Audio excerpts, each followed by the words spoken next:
IBN 2020 में आपका स्वागत है। सच कभी छुपता नहीं, आईबीएन कभी रुकता नहीं। मैं सना शहजाद आपको दिन भर की खबरों से आगाह कराती हूँ। नमस्कार, न्यूज आईबीएन 2020 में आपका स्वागत है। सच कभी छुपता नहीं, आईबीएन कभी रुकता नहीं। मेरठ सरकार निजीकरण, बेरोजगारी, ईवीएम से मूल निवासियों के साथ षड्यंत्र रच रही है। बहुजन क्रांति मोर्चा की एक बैठक मोहनपुरी बौद्ध विहार में की गई, जिसकी अध्यक्षता मान्यवर अतर सिंह रिटायर्ड बीडीओ जी ने की एवं संचालन एसपी सिंह रिटायर्ड साइंटिस्ट ने किया। ईवीएम निजीकरण करके सरकार ने महंगाई और बेरोजगारी थोपने का काम किया है। बहुजन क्रांति मोर्चा की बैठक में घोर विरोध किया गया। दीवान सिंह ने अपने विचार से कहा कि सरकार ने निजीकरण करके मनुवादी विचारधारा थोपने का काम किया है और इसमें सभी संगठनों के साथ मिलकर धरना प्रदर्शन शांतिपूर्वक संविधान के दायरे में करना होगा। एसपी सिंह ने संचालन करते हुए बताया कि 15% मनुवादियों का मुख्य मुद्दा 85% मूल निवासियों को गुलाम बनाना है। वर्तमान सरकार भारतीय संविधान के तहत ये कार्य नहीं कर सकते, परंतु आज धीरे धीरे ये बाबा साहब भीमराव अंबेडकर का संविधान खत्म करने का कार्य कर रहे हैं, जिसमें बहुजन क्रांति मोर्चा घर घर जाकर ओबीसी, एससी, एसटी, आदिवासी, अल्पसंख्यकों को जागृत करने का कार्य करेगा। एडवोकेट राहुल विद्यार्थी मोर्चा से कहा कि ईवीएम का मुद्दा सबसे बड़ा मुद्दा है, जिसमें कोई पारदर्शिता नहीं रखी जा सकती। और इसी बीच डीएसपी जाटव ने कहा कि मूल निवासी साहित्य को बर्बाद किया जा रहा है। मनुवादी जहां देखो वहीं अनुसूचित जाति, अनुसूचित जनजाति, आदिवासी, अल्पसंख्यकों के साथ ओबीसी को भी नहीं बख्शती और जिधर देखो आतंक मचाया हुआ है। विजय पाल सिंह ने कहा कि कांग्रेस ने ये निजीकरण का कार्य शुरू किया था, क्योंकि सबसे पहले मार्केट में ओरिएंटल बैंक 1984 के शेयर बेचे गए थे।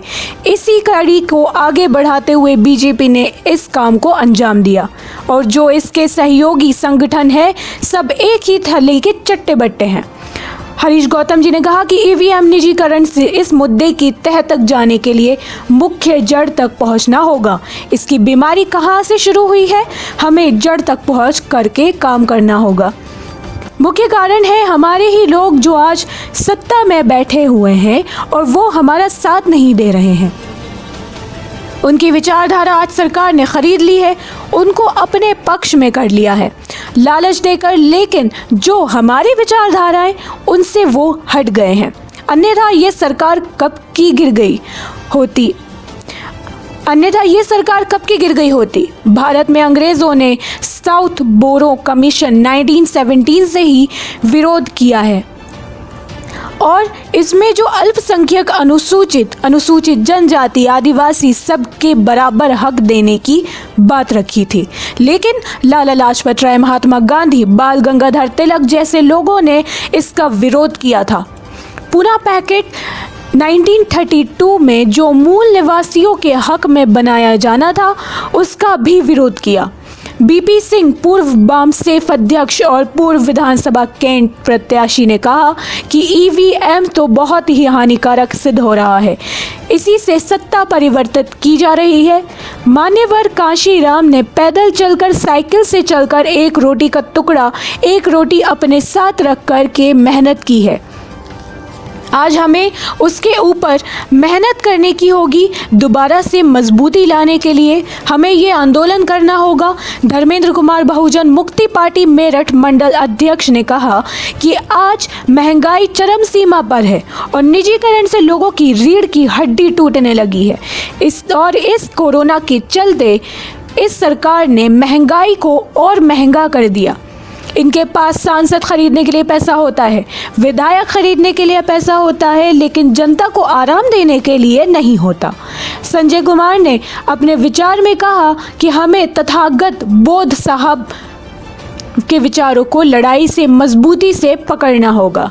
वीर सिंह गौतम जी ने कहा कि धार्मिक, आर्थिक, सामाजिक ये संघ की जो पार्टी बैठी है सरकार में, ये पूरी तरीके से मूल निवासियों को चूस रही है, लूट करके डाल दिया। डॉक्टर फारूक ने कहा कि ये एक विचारधारा, एक जज्बात की लड़ाई में हमें फुटपाथ से भी जो लोग बैठे हैं उनसे भी कुछ सीख लेना चाहिए।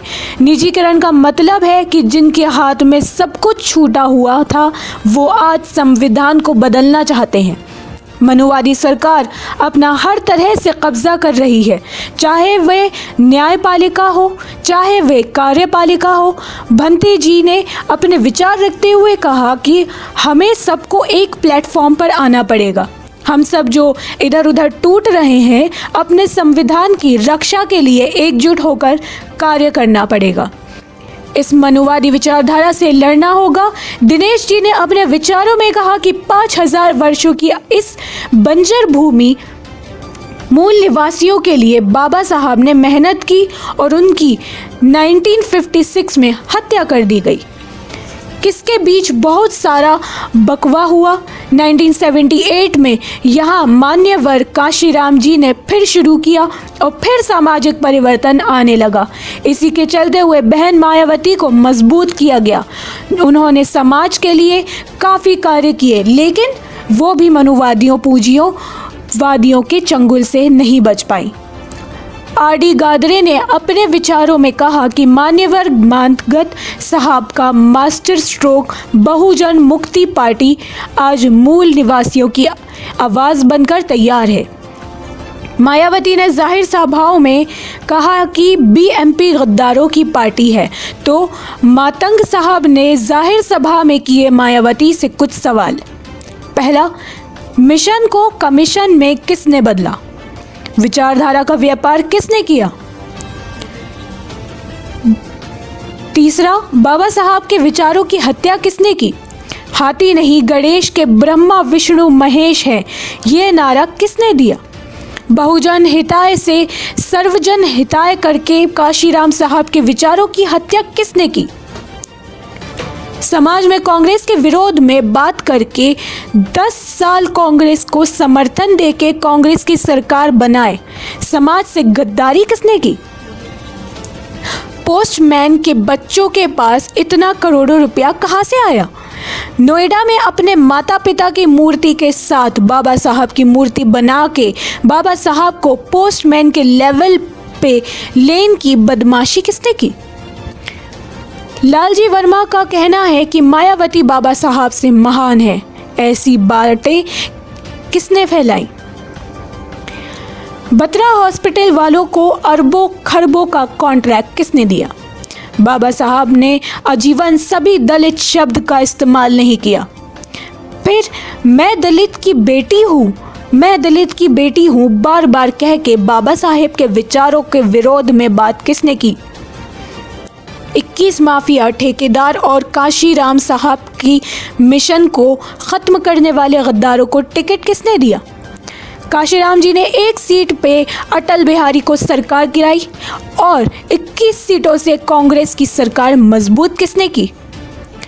काशीराम साहब की डेथ बॉडी का पोस्टमार्टम होना चाहिए, ऐसा उनके घर वालों का कहना था।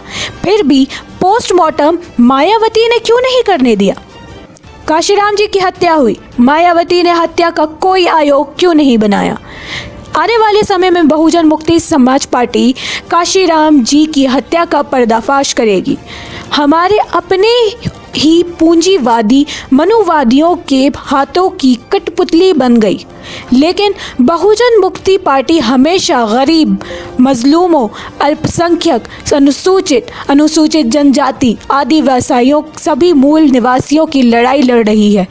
महंगाई, ईवीएम, निजीकरण, बेरोजगारी पर बहुजन क्रांति मोर्चा जल धरण प्रदर्शन कर आंदोलन कर मूल निवासियों को जागरूक करेगा।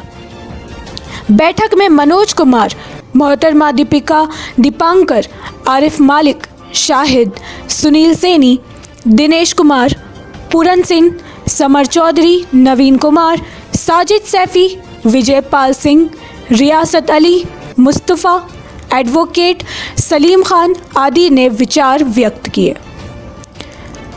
मुकेश कुमार की रिपोर्ट।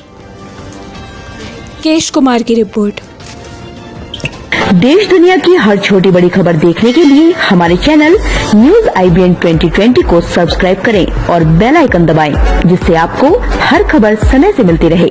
अधिक जानकारी के लिए संपर्क करें कॉन्टैक्ट नंबर 8770043332।